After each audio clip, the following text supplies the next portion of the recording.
उसके बाद पेड़ बताता है कि सप्तऋषि मंडल की जो साथी थे उनसे बिछड़ते चले गए। गौरी की शादी हो गई। जाते हुए वो मुझ पर जल चढ़ाने के लिए आई। सुखदा के गोने की तैयारी हो रही थी। होना भी शादी से पहले का एक रिवाज है। उसके बाद वो कहते हैं कि जो लड़के थे आनंद और यूसुफ शहर जा चुके थे। यश और नताशा आते थे पर इकट्ठे नहीं। वो बड़े हो चुके थे।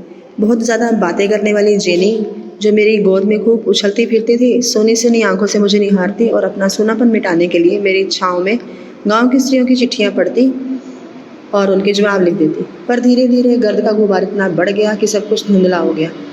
तो वो कहता है कि लेकिन आगे आगे आने वाले समय में जो ये डेवलपमेंट थी ये इतनी ज़्यादा हो गई कि अब उसके सामने सब कुछ धुंधला लगता था, क्योंकि इस दर्द के सामने जो उसका दर्द था वो कुछ भी नहीं था। तो वो कहता है कि मैं गांव वालों की अदूरदर्शिता पर हैरान था कि जंगल कट चुका था वो सारा, लेकिन अब वो ये नहीं समझ पा रहे थे कि जो अब बारिश है वो पहले की तरह क्यों नहीं होती। मौसम अधिक गर्म क्यों होने लगा है। सांस लेने में कठिनाई क्यों होने लगी है। बिजली होने पर भी ट्यूबवेल उतना पानी क्यों नहीं खींच पाते जितना पहले खींचते थे।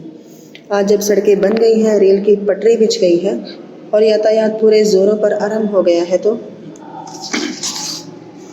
कभी धुआं उड़ाती रेलगाड़ी भागती दिखाई देती है तो कभी लोहा लकड़ लिए ट्रक या फिर बसें और कारें। इट मीन्स की जो सड़कें और रेलगाड़ियाँ बिछा दी गई हैं उन पर आना जाना जो है वो बहुत ज़्यादा शुरू हो चुका है। वो कहता है कि फिर ढेर सारी धूल उड़ाता हुआ निकलता हुआ मुझे प्रतीत होता है कि मानो मैं उसके विपरीत दिशा में भागने लगा। पेड़ कहता है कि जब भी मेरे पास से कोई चीज़ निकलती है तो मुझे लगता है कि वो चीज़ आगे जा रही है और मैं उसके ऑपोजिट जा रहा हूँ। गाड़ियाँ तेज़ी से पूरब पश्चिम या उत्तर दक्षिण दिशा में भागती हैं तो उसे लगता है कि मैं बिल्कुल ही बेकार सा अपनी जगह पर खड़ा हूँ।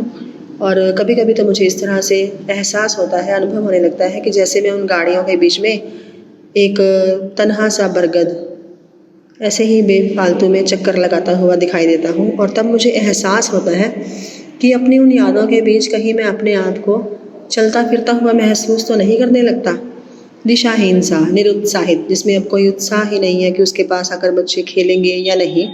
यही है एक पेड़ के चल पड़ने की अनकही व्यथा।